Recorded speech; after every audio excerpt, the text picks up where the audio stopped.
Hello and welcome to my little Lego corner where this week got into a little bit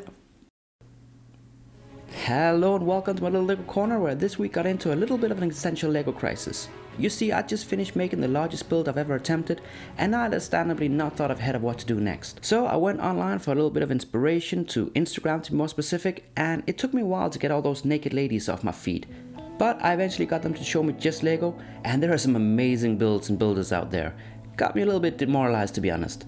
Now, I know I shouldn't compare myself to others. The only person you should compare yourself to is yourself. Well, maybe Jesus. But it got me thinking of what kind of builder I'm becoming, and what kind of builder do I want to be, and is it even something I can choose? Short answer, yeah, of course I can. It's a free country, and I'm a relatively stable and intelligent guy. I mean, I do make YouTube videos in my spare time, but besides that, I'm a relatively stable and intelligent guy. So I know I can choose to make whatever I want, which is what I've been doing for the past 3 years, just making whatever I want, without thought or any kind of plan or consequence. So I think it's about time I take a step back and just take stock and generally ask myself, what the f are you doing? And what I've been gathering is that I like to do one of three things. Either it's any kind of animal, anything sci-fi, and this one I'm just gonna call neat. Basically, it's anything that makes me go, neat! Sometimes it's an idea in my head, but more often than not, it's something I find online. I just think, I like this. I'm gonna take this. This is mine now. And then proceed to show you this stupid thing for an uncomfortable amount of time. Until I get to the point. Which is, I don't think my imagination is strong enough for Lego. I know my imagination is quite vivid in other aspects of my life, like during the summer, at the beach. But during Lego, I feel I can't do what I want. So, how do you exercise your Lego imagination? Well, I got two words for you. Alternative builds. This exercise takes the original build of any set. The 3-in-1 series is quite popular for obvious reasons, and then you build something completely different based on the bricks you've given. Some alternative builds have gone viral even outside the Lego community. I'm sure you've all seen these already. But I really wanted to try to make the face hugger. So I ordered the 3-in-1 rabbit set, and while I was waiting for that to come in the mail, I found my old squirrel from the Forest Friends 3-in-1, and I don't know what happened to the head, but I did manage to get a mini Millennium Falcon out of his body. And I really like this one. I also managed to get a woolly sheep out of it, and I like this one too. I really like both builds, but it just goes to prove what a basic bitch I am. I mean, my first thought was to build something sci-fi and then an animal. You see the problem?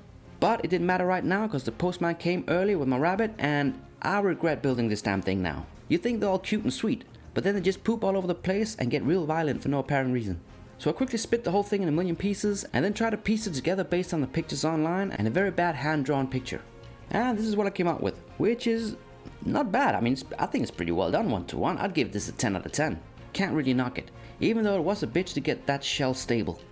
I think the original designer was a guy called Dickin222, but there are so many who've copied this online that I wouldn't be able to tell you for sure. I can tell you one thing, it wasn't me. My alternative build to this set was decided very early on by these two bricks. To me, this just makes the perfect shell for a beetle. No, not that kind of beetle. No, I'm talking about this beetle. And I don't know if you know, but there are thousands, if not millions, of different little beetles to choose from out there. So I'm just gonna go ahead and let you know that the next 3.5 hours will be about beetles and random facts about beetles. Yeah, it's happening. And I do not want to read any comments that's not beetle related or adjacent. Nah, I'm just kidding. So I made the elephant beetle not because I have any special relationship with this beetle, it's just big enough to cause some flair. I like how I added a bit of randomness to the legs, but unfortunately the whole thing is quite simple, without enough details in the right places to really capture your eyes. I then also made the rhino beetle, also no real relationship to this, and to be honest, at some point, why are they splitting hairs here? I mean, it's just the same beetle with a different horn, isn't it? I mean, that would be like splitting humans up based on their nose. What was that? Oh, never mind. So my third favorite beetle is the dung beetle, thought to be sacred by the ancient Egyptians. Hey, I brought it back around. Oh yeah, it's all coming together.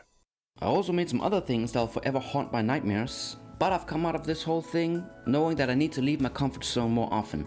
And I think it'll be easier now that I know what my comfort zone is.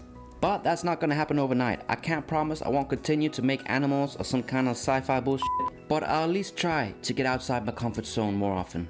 But yeah, that'll be all for me this time. As always, you have a lovely day, and I'll see you later. Cheers, bye.